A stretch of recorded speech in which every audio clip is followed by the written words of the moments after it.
안녕하세요, 뉴스반장입니다. 29일 자유한국당 나경원 원내대표의 국회 교섭단체 대표연설이 있었습니다. 소개할 가치도 없고 내용조차도 어이가 없어서 그냥 무시하는 걸로 하겠습니다. 그래도 무슨 얘기를 했는지 궁금하신 분들을 위해서 50자로 정리하면 보수의 10월 항쟁을 계속하겠다는 정신나간 소리와 내년도 민생 예산을 몇십조를 줄여서 문재인 정부 발목을 잡고 총선에 승리해보겠다고 정리하면 될 듯합니다. 그냥 제발 좀 가만히 있었으면 좋겠습니다. 이분 한국에서 의정활동하면서 조용하게 보내고 계시는 것처럼 보이지만 미국에서는 현재 난리가 났습니다.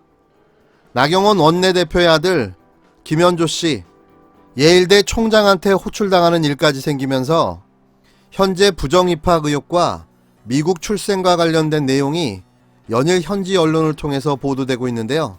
마음이 편치 않을 걸로 보입니다. 이와 관련한 소식들은 다른 진보 유튜브 채널을 통해서 확인해 보실 수 있을 겁니다.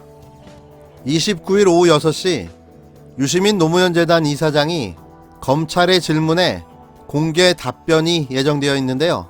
조국 전 장관이 법무부 장관 후보 지정 전부터 검찰이 내사를 해왔다는 유시민 이사장의 발언 때문이었습니다. 아시겠지만 유시민 이사장이 어떤 사람입니까? 아무런 근거도 없이 그런 발언을 했을 리가 만무한데요. 그의 공식 답변이 기다려지는 이유입니다. 28일 이와 관련해 사전 예고 형식의 11분짜리 알렐레오 방송인 윤석열 쿨하게 까는 유시민이라는 영상을 공개하며 윤석열의 제왕적 검찰총장의 태도를 지적했는데요. 방송에서 조수진 변호사는 국감 출석 때 윤석열 총장은 MB정부 때가 쿨했다라고 말했다고 언급했는데요. 이에 유시민 이사장에게 어떤 느낌이었나라고 물었고 그는 생각 없이 쿨하다는 반응을 내비친 것을 보며 국민의 고민에 동참하지 않는 것 아닌가 경악스러웠다고 말했습니다.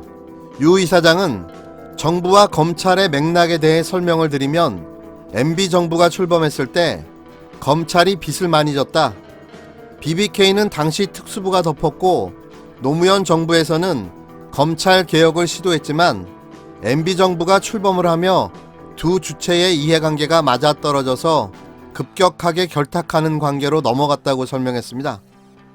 그러면서 제가 윤석열 총장을 이해해보려고 되게 노력했다. 어떻게 검찰총장이 저런 말을 할 수가 있을까? 지금은 이해한 것 같다라고 했는데요. 유 이사장은 MB정부에서 쿨했다고 할 때 윤석열은 특수부장이었다. 검찰총장으로 많은 것을 보고 넓게 보고 대중과 소통하고 공감하고 검찰의 신뢰가 높아져야 총장다운 거다. 그의 대답을 하는 것을 보고 저분은 정신적으로 정서적으로 특수부장에 머물러 있구나라고 생각했다고 밝혔습니다. 그러면서 저는 진짜 놀랐다. 윤 총장을 좋게 봤다. 검찰총장으로 무능하다는 비판을 단 한 번도 한 적이 없다. 조국 가족에 대한 검찰의 수사에 대해 비판을 해도 윤석열 개인을 비판한 적이 없다. 다 쳐내고 생각할 때 이분이 오리엔테이션을 받을 때가 없었나 보다 싶었다고 지적했는데요.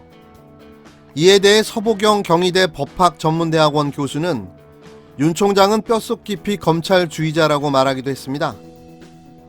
유 이사장은 제왕적 검찰총장이다. 누구 말도 안 듣는다. 여전히 특수부장에 머물러 있고 여기에는 조국 전 장관한테 책임이 좀 있다고도 지적하기도 했습니다. 한편 29일 오후 6시 노무현 재단 유튜브 방송 알릴레오를 통해 유 이사장의 주장에 근거를 대라는 검찰 요구에 유시민 이사장이 어떤 답변을 내놓을지 궁금합니다.